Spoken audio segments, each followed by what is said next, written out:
మీ ఎలాంటి వ్యాపార ప్రకటనలకైనా వెంటనే మా ఛానల్ సంప్రదించండి. అందరికీ నమస్కారం, నేను శిరీష. ముందుగా అందరికీ శ్రీ పరాభవ నామ సంవత్సర ఉగాది శుభాకాంక్షలు. ప్రస్తుతం మనతో పాటు ఉన్నారు ప్రముఖ జ్యోతిష వాచస్పతి బ్రహ్మశ్రీ పోతుకూచి చంద్రమౌళి శాస్త్రి గారు. గురుగారితో మాట్లాడదాం. నమస్కారం గురుగారు.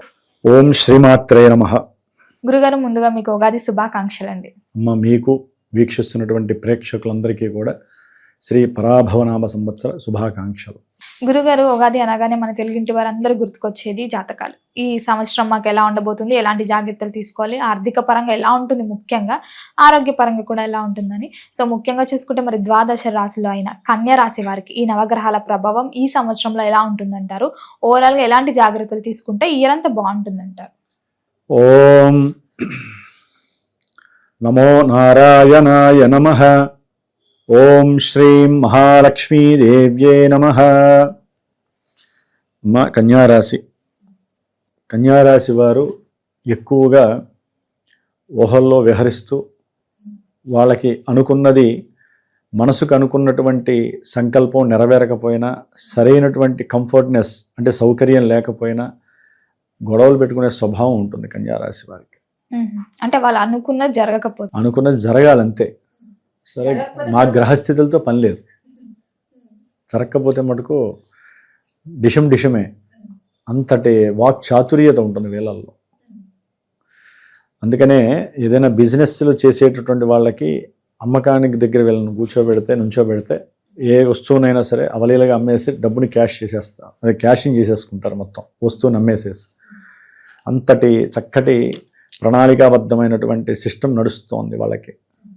ప్రణాళిక ఉంటుంది. సరే, లాభ నష్టాల తర్వాత విషయం. ముఖ్యంగా ఈ కన్యారాశి వారికి సంబంధించి ఆ రాశిలో ఏ నక్షత్రాలు ఉంటాయి అని మనం అనుకున్నట్లయితే కనుక, ఉత్తర ఫల్గుని నక్షత్రము 2, 3, 4 పాదాలు, హస్తా నక్షత్రము 1, 2, 3, 4 పాదాలు, చిత్తా నక్షత్రము 1, 2వ పాదము. ఈ యొక్క నక్షత్రాల యొక్క సముదాయమే కన్యారాశి. అంటే రవి, చంద్ర, కుజ 3 మిత్రగ్రహాలు కలిసి ఈ యొక్క కన్యారాశిలో ఉండి అటు సంతానపరమైనటువంటి ప్రణాళికాబద్ధమైనటువంటి ఆలోచనాపరమైనటువంటి విషయాల యందు, అట్లాగే గవర్నమెంట్కి సంబంధించినటువంటి ఉద్యోగాదులకు సంబంధించి, లేకపోతే భూములు, స్థలాలు, వాటికి సంబంధించిన కొనుగోళ్ళు, అమ్మకాలకి సంబంధించి, అట్లాగే ఆరోగ్యపరమైనటువంటి కొన్ని అనారోగ్య సమస్యల గురించి, ముఖ్యంగా ఈ స్థానమే ఉద్యోగ సేవకా స్థానం అమ్మ. ప్లస్ నెగిటివ్గా తీసుకుంటే ఈ కన్యారాశి అనేటటువంటిది కొంచెం అనారోగ్యాన్ని కలుగజేసేటటువంటి, శత్రు రోగ రుణాలని వృద్ధి చేసేటటువంటి రాశి కన్యారాశి.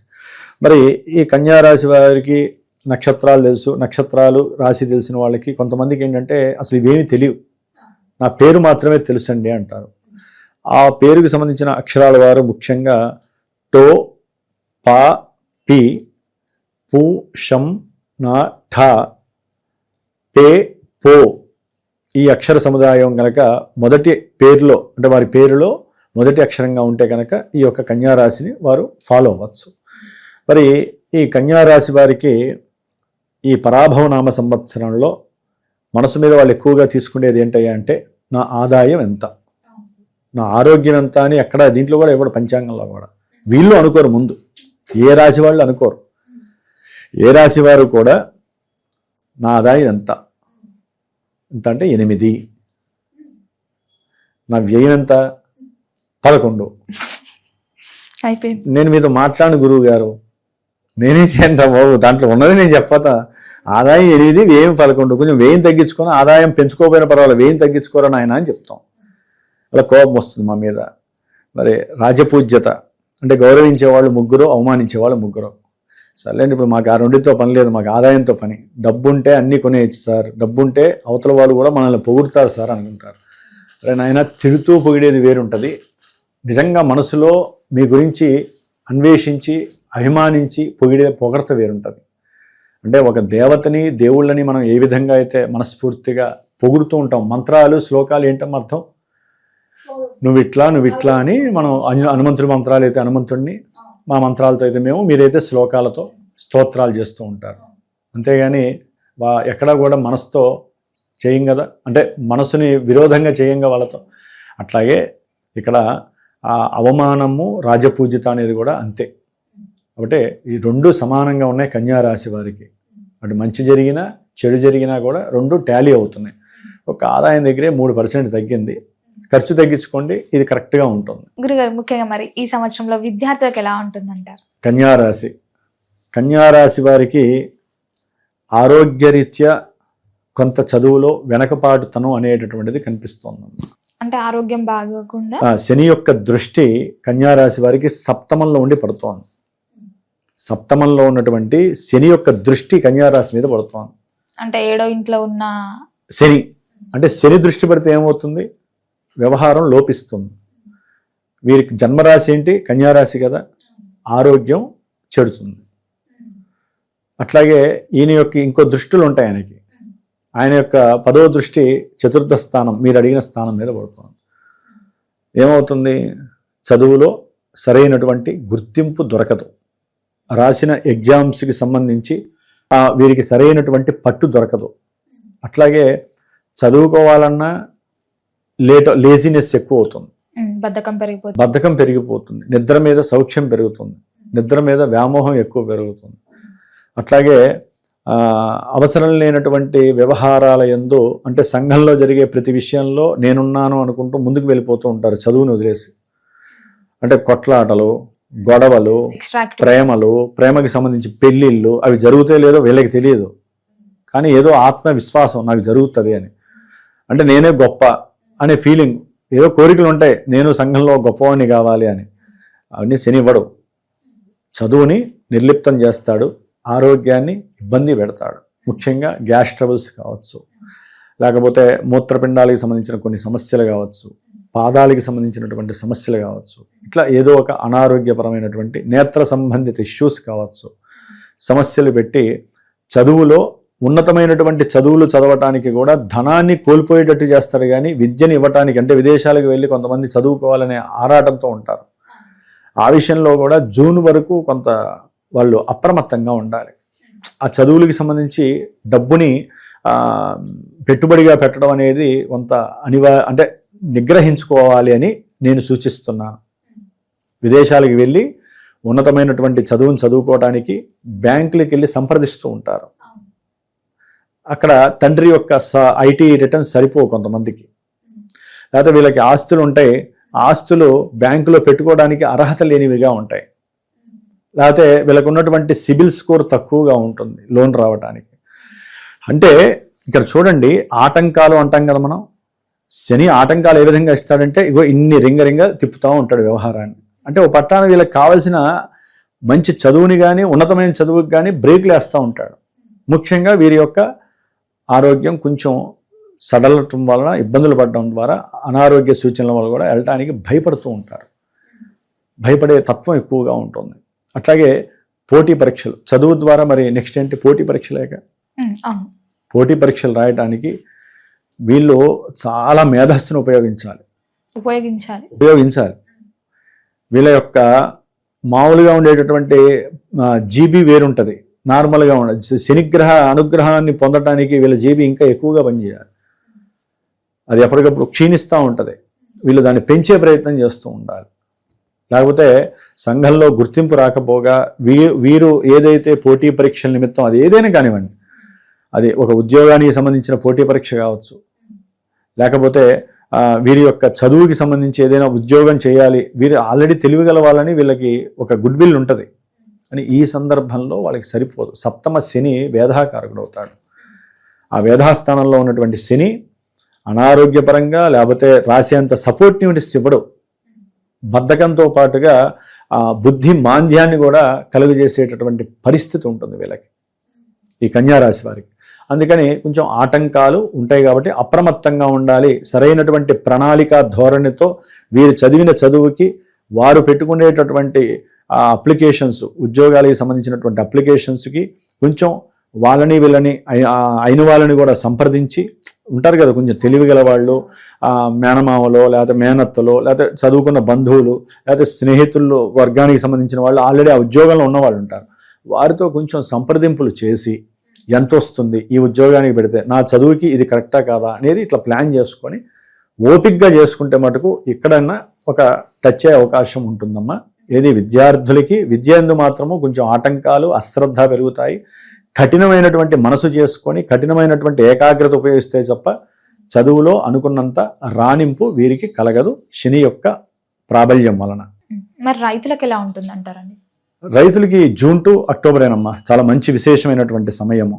ఫస్ట్ హాఫ్ ఒకటి బాగుంది అంతే, ఎందుకంటే వీరికి కూడా గవర్నమెంట్ నుంచి ఏదో సహాయ సహకారాలు అందుతాయని చెప్పి ఎదురు చూస్తూ ఉంటారు వీళ్ళు.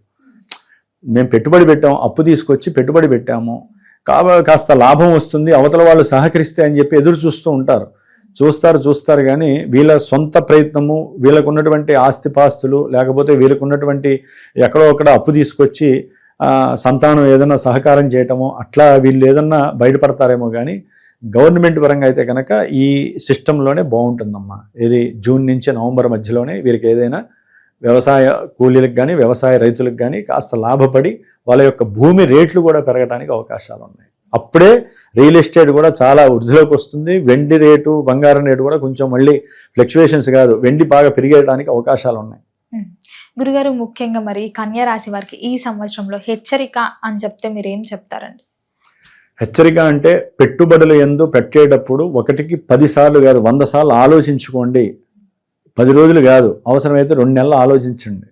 గ్రౌండ్ వర్క్ చేయండి. పెట్టుబడులు పెట్టేటప్పుడు, అప్పు తీసుకునేటప్పుడు కూడా అవతల వ్యక్తి గురించి ఆలోచించండి. అవతల వ్యక్తి డబ్బులు ఇవ్వకపోతే మన మీద ప్రెస్ చేస్తాడా, అవసరమైతే కాస్త వదిలేస్తాడా అని చెప్పి కాస్త ఆలోచించి పెట్టుబడుల యందు మాత్రము, వ్యాపార పరంగా భాగస్వాములు మాత్రము, భార్యాభర్తల మధ్య మాత్రము విభేదాలు అధికంగా ఉండటానికి ఎక్కువ అవకాశాలు ఉన్నాయి. కాబట్టి ఇక్కడ జాగ్రత్తగా ఆచితూచి అడుగులు వేస్తూ గవర్నమెంట్కి ఎదురుకెళ్లకుండా, అంటే గవర్నమెంట్ పరంగా ఏ సిస్టమ్ ఆపరేటర్ అయినా ఎదురెళ్లకుండా తండ్రిని గౌరవిస్తూ తండ్రి ఆరోగ్యం పట్ల శ్రద్ధ వహిస్తూ ఉంటే ఉన్నంతలో కన్యారాశి వారికి ఆదాయం అనేటటువంటిది కొంచెం ఉన్నప్పటికీ కూడా వ్యయం అనేటటువంటిది లెవెల్ చేసుకునే పరిస్థితి కలుగుతుంది. ఉద్యోగ వ్యవస్థలో ఉన్న వారికి ఎలా ఉంటుందంటారు? ఈ సంవత్సరంలో ఈ రాశి వారు ఉద్యోగం మారాలి అని ఆలోచన ఉంటే మారొచ్చు అంటారా, బాగుంటుందంటారా? ఉద్యోగంలో మార్పు ఆల్రెడీ వాళ్ళకి జరుగుతున్నట్టుగా సూచిస్తోందమ్మా. కన్యారాశి వారికి ఆల్రెడీ కొన్ని రోజులు బట్టి ఆ మంతనాలు జరుగుతున్నాయి. ఈ ప్రదేశంలో దూరం వెళ్ళాలా అంటే వాళ్ళకి ఏంటంటే ఫ్యామిలీని విడిచి దూరం వెళ్ళాలనే భావన ఉండదు. ఇక్కడే ఉంటూ ఫ్యామిలీతో ఆనందంగా ఉండాలని వారు దానికోసం ప్రయత్నం చేస్తున్నట్టుగా కన్యారాశి వారిలో కొంతమందికి జరుగుతోంది. ఆ ఉద్యోగంలో కూడా ఉన్నట్టుండి వాళ్ళలో ఆలోచనలు ఎట్లా మారుతున్నాయంటే, వాళ్ళకున్న ఆలోచన ద్వారా కొత్త ఏదైనా బిజినెస్ పెట్టాలా, పెట్టుబడి పెట్టాలి, బ్యాంక్ నుంచి రుణం తీసుకోవాలి అంటే ఉద్యోగం చేస్తూ వీరికి వచ్చే ఆలోచనలు చెప్తున్నాను నేను. అట్లా కూడా ఆలోచిస్తూ ఇవన్నీ ఇప్పుడు రావట్లేదు, జాతకంలో వాళ్ళకి టచ్ అవుతూ ఉంటాయి. ఇవన్నీ టచ్ అయినప్పుడు ఇక్కడ ఆ గ్రహం చూపిస్తూ ఉంటుంది. ఇదంతా ఇంటర్లింక్ జరుగుతూ ఉంటుందమ్మా. ఒక ఇంటర్నెట్ పైనుంచి వస్తేనే కదా ఒక ఫోన్ నుంచి ఇంకో ఫోన్కి వచ్చేది మనకి ఫోను. అట్లాగే జాతకంలో ఉన్నటువంటి ఈవెంట్ వైజ్ ఏదైతే జరుగుతూ ఉంటుందో మరి వీళ్ళకి ఎట్లా తెలియాలి? మనకి లోపల ఉన్న రోగం లోపల ఉంటేనే కదా బయటికి ఏదన్నా జలుబు రూపంలోనో లేకపోతే మోకాలు నొప్పి వస్తుంది, ఊరికి అదే పనిగా వస్తుంటే లోపల ఏదో అరిగిపోతానో లేకపోతే గుజ్జిపోతూనే కదా వచ్చేది. అంటే ఆ నొప్పి అనేటటువంటిది మనకి లోపల ఉన్న రోగాన్ని తెలియజేస్తుంది. అప్పుడే కదా మనం వెళ్ళి ఏదైనా చేసుకునేది. అట్లాగే మన జాతకంలో ఏదైనా సరే ఈవెంట్ వైజు ఈ విధంగా జరగబోతోంది అనుకున్నప్పుడు మనకి ప్రత్యక్షంగా ఇప్పుడు గోచారంలో చూపిస్తూ ఉంటుంది ఫలానా గ్రహం. ఆ గ్రహాన్ని మనం పట్టుకోవాలి. అప్పుడు జన్మజాతకం దగ్గరికి వెళ్ళాలి. దశలు అంతర్దశలు చూస్తే గోచారంలో అవి ఏం చూపిస్తున్నాయో తెలుస్తుంది. అప్పుడు మనం వివాహం చేసుకునే కొంతమంది అంటారు వివాహ బలం ఉందా, లేకపోతే ఉద్యోగం వచ్చే అసలు అవకాశం ఉందా? మీరు చూస్తేనేమో కన్యారాశికి 6వ స్థానంలో రాహు ఉన్నాడు, సూపర్గా ఉద్యోగం వచ్చేస్తుంది కదండి అని అంటారంటే వీళ్ళ ఆలోచనలు ఏమో వ్యాపారం మీద ఉంటూ ఉంటాయి కొంతమందికి, అందరికీ కాదండి. కాబట్టి ఉద్యోగ వ్యవస్థలో అయితే కనుక చాలా స్థిరమైనటువంటి అభిప్రాయంతో పనిచేస్తున్నారు. వాళ్ళకి వీళ్ళకి అవసరమైతే సహాయ సహకారాలు వీళ్ళకున్న ఆలోచనలు షేర్ చేస్తూ సంఘంలో కూడా కొంచెం కష్టపడి ఒక పేరు ప్రతిష్టలు తెచ్చుకునే ప్రయత్నం అయితే ఉద్యోగపరంగా వీళ్ళు చేస్తూనే ఉన్నారమ్మా. అట్లాగే ఉద్యోగంలో మార్పుల గురించి కూడా ప్రయత్నం చేస్తున్నారు. ఉన్న ఊర్లోనే చేసే అవకాశం కూడా ఎక్కువగా ప్రయత్నం చేస్తున్నారు. కాస్త డబ్బు వస్తుంది, ప్రమోషన్ వస్తే మార్పులు జరుగుతాయని. కానీ ఎక్కడో ఆలోచిస్తున్నారు. అది బంధువుల యొక్క బంధువులు చెప్పేటటువంటి మాట సరిగ్గా లేకో వాళ్ళ యొక్క ఫోర్స్ వలన అవుతున్నారు. రేపు జూన్ నుంచి అక్టోబర్ మధ్యలో ఎట్టి పరిస్థితుల్లో వీరికి చదువుకునేటటువంటి విద్యార్థులకు కానీ వ్యాపారపరమైనటువంటి ఇష్యూస్లో కానీ విశేషమైనటువంటి గుర్తింపు, లాభము, ఉన్నతమైనటువంటి చదువు యందు ఆసక్తి, వీళ్ళు చదివి రాసినటువంటి వాటిల్లో ఉన్నతమైనటువంటి గవర్నమెంట్ జాబ్స్కి సంబంధించిన పరిస్థితులు వీరికి పుష్కలంగా కనిపిస్తున్నాయి. అక్టోబర్ 31 లోపల గవర్నమెంట్ జాబ్స్ తలిగే ఛాన్సెస్ ఉన్నాయంటారు. అయితే కంపల్సరీ అవకాశాలు కనిపిస్తున్నాయి కన్యారాశి వారికి. లాభంలో గురుడు రావడం అంటే చాలా విశేషం అమ్మ. దానివల్ల వీళ్ళు ఆకస్మికంగా మూమెంట్స్ అన్ని ఫాలో అయిపోతూ ఉంటాయి వీళ్ళకి. అంటే ముఖ్యంగా వ్యాపారం మీద ఎక్కువగా వీళ్ళు శ్రద్ధ పెట్టడానికి అవకాశం ఉంటుంది. అది రియల్ ఎస్టేట్ వ్యాపారం కావచ్చు, ముఖ్యంగా దాని మీద ఎక్కువ ఉంటుంది. లేకపోతే జల పదార్థం మిల్కీ ప్రోడక్ట్స్ ఉంటాయి వాటి పరంగా కావచ్చు, లేకపోతే కంప్యూటర్ సాఫ్ట్వేర్ రంగానికి సంబంధించింది కావచ్చు, లేకపోతే వెహికల్స్, లేకపోతే మనకి ట్రావెలింగ్ బిజినెస్ ఉంటూ ఉంటుంది. ఆ ఊర్లు ఈ ఊర్లు తిరిగేటటువంటి ఉంటాయి చూసారు దూర ప్రదేశాలకి, వాటికి సంబంధించినటువంటి బిజినెస్ కావచ్చు. కాబట్టి అన్ని విధాల కూడా అనుకూలత అక్టోబర్ వరకు ఉంది. అక్టోబర్ తర్వాత మరి గురుడు మళ్ళీ 12వ రాశిలోకి వస్తాడు. అధిచారం అని చెప్పాం కదా, 3 రాశుల్లో మారుతున్నాడు. ఏమవుతుంది, కన్యారాశి వారికి సింహంలోకి మహానుభావుడు వస్తాడు. అప్పుడు వ్యాపారంలో పెట్టుబడులు పెట్టడానికి వెనకడుగు వెయ్యండి. తొందరపడి వ్యాపారంలో పెట్టుబడులు పెట్టకండి. రాజకీయ నాయకులతో కొంచెం చేసేటటువంటి వ్యాపార లావాదేవీల్లో జాగ్రత్తగా ఉండండి. లేకపోతే అది ఒక్కోసారి మీకున్నటువంటి ఆస్తుల్ని కూడా పోగొట్టుకోవాల్సిన పరిస్థితి ఉంటుంది. మీకున్నటువంటి ఆస్తుల వ్యవహారంలో కూడా వాళ్ళ యొక్క జోక్యం ఎక్కువగా ఉంటుంది. రాజకీయ నాయకులది కానీ వారి యొక్క వర్గానికి సంబంధించినటువంటి వారి ద్వారా కానీ మీరు దాని ఏమంటారు, మీకున్నటువంటి ఆస్తులు కోల్పోయే అవకాశాలు ఉంటాయి. లేకపోతే తండ్రి గారి యొక్క ఆస్తులు ఉంటే వీరి అప్పులు తీర్చుకోవడానికి వ్యాపారంలో పెట్టినటువంటి పెట్టుబడులు అప్పులు పెరిగిపోతున్నాయని చెప్పి వారి యొక్క ఆస్తిని కూడా వీరు అమ్మే ప్రయత్నాలు చేస్తూ ఉంటారు. దాని ద్వారా ఏమవుతుందంటే తండ్రికి ఈయనకి కొంచెం గృహంలో సౌఖ్యత దెబ్బతింటుంది. చదువుకునే విద్యార్థులకి అక్టోబర్ తర్వాత కంపల్సరీ గురుగ్రహ పాశుపత అభిషేకం కానీ హోమం కానీ చేసుకోవాలి. దక్షిణామూర్తి శ్లోకాన్ని నిత్యము చదువుకోవాలి. లేకపోతే ఉన్నతమైనటువంటి చదువులకి వీరు వేసినటువంటి ప్రణాళిక అంతా కూడా భంగం కలగడానికి అవకాశం ఉంటుంది. తండ్రి గారి యొక్క అనారోగ్యము, తండ్రి గారికి ఉన్నటువంటి వ్యాపార ఇష్యూస్ అంటే లావాదేవీల్లో కాస్త నష్టాల వలన వీరికి చదువులో భంగం కలగటానికి అవకాశం ఉంది. తర్వాత డిసెంబర్ 5 తర్వాత ఎప్పుడైతే ఈ రాహు పంచమంలోకి మకర రాశిలోకి కేతువు కర్కాటకంలోకి వెళ్తారమ్మా. కన్యారాశి వారికి కేతువు కర్కాటకంలో వెళ్ళడం చాలా విశేషమైనటువంటి లాభాన్ని ఇస్తుంది. అట్లాగే వీరికి కొత్తగా ప్రేమ చిగురుస్తుంది. ప్రేమలో వైఫల్యం కూడా చెందుతారు కన్యారాశి వారు. ఎప్పుడైతే రాహు అనేవాడు పంచమంలోకి వస్తాడో ప్రేమ వైఫల్యాలు కలుగుతాయి. పెళ్లి చేసుకుందామని సంభాషిస్తూ ఉంటారు. సరే మధ్యలో అంతకుముందు ఈ మధ్యలోనే బంధువర్గం వారి నుంచి కొంచెం వీరికి క్రాష్ అయ్యే అవకాశం ఉంటుంది. ఇప్పుడు ఆ ప్రేమ భంగం కలిగించేటటువంటి పరిస్థితులు కూడా కలుగుతాయి. అక్కడ దాకా వెళ్తారు కానీ అవకాశం జరగదు. రాహు జరగనివ్వడు. అట్లాగే షేర్స్ కానీ స్పెక్యులేషన్స్ కానీ లేకపోతే ఏదైనా జోదం కానీ పంద్యాలు కానీ వీటి ద్వారా ఏదైనా సంపాదించి వ్యాపారంలో లాభం పొందుదాం అనుకుంటారు. కానీ అక్టోబర్ తర్వాత నవంబర్ తర్వాత అది వెసులుబాటులోకి రాదు. గురుబలం లేకుండా అది జరగదు. కాబట్టి కొంచెం అక్కడ జాగ్రత్త పడాలి. లేకపోతే ఉన్న ఆస్తులు కూడా అమ్ముకునే ప్రయత్నం చేస్తుంది. వాళ్ళకి కాలేజీలు ఉన్నా లేకపోతే ట్యూషన్స్ ఉన్నా దానికి సంబంధించిన గృహాలున్నా కూడా మాతృవర్గం తరపున ఉన్నటువంటి ఆస్తులు కూడా అమ్మేసేసి వాటికి డబ్బులు కట్టేటటువంటి పరిస్థితి కన్యారాశి వారికి కలుగుతుంది. అంటే గ్రహాలు మారినప్పుడు ముఖ్యంగా సంతానపరంగా వీరికి జూన్ నుంచి అక్టోబర్ ఎండింగ్ వరకు కూడా అనుకూలమైనటువంటి పరిస్థితి.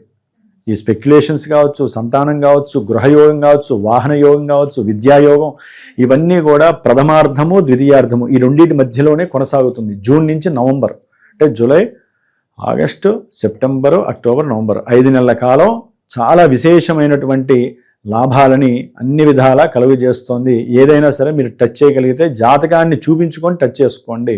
అంటే ఆ ఒక్క గ్రహమే కదా, గురుడు ఒక్కడే లాభిస్తున్నాడు కదా అనుకుంటే ఎట్లా? మిగతా గ్రహాలను కూడా చూసుకోవాలి కదా. మరి అవే వాళ్ళకి దశలు అంతర్దశలు గురువు కాకుండా ఇంకెవరన్నా నడుస్తున్నారు అనుకోండి, లేనిపోయిన సమస్యలు వీళ్ళు నెత్తి మీద పడతాయి. అందుకని సంతాన రీత్యా అవన్నీ మాత్రం డిసెంబర్ తర్వాత వీటికి కాస్త దూరంగా ఉండాల్సినటువంటి పరిస్థితి అయితే కలుగుతుంది. ఇక మిగతా మాసగ్రహాలు, కుజగ్రహం మారినప్పుడల్లా ఏంటంటే కొన్ని సమస్యలు, రవిగ్రహం మారినప్పుడు ఉద్యోగంలో ఇబ్బందులు, కక్షలు, కార్పణ్యాలు, కోర్టు వ్యవహారాదులు, ఇవన్నీ ఏంటంటే మిగతా గ్రహాల వలన కలుగుతాయమ్మా.